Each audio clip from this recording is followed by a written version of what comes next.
Panoor area secretary ഇപ്പോൾ നമ്മോടൊപ്പം ഉണ്ട്. എങ്ങനെയാണ് പൊതുദർശനവും കാര്യങ്ങളും ഒക്കെ ചെയ്തത്?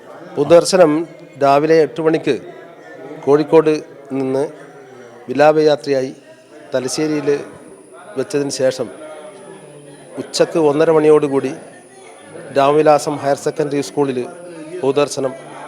അതിനുശേഷം 5 മണിക്ക് പാർട്ടി വിലക്കെടുത്തിട്ടുള്ള സ്ഥലത്ത് എവിടെയാണ് അത്?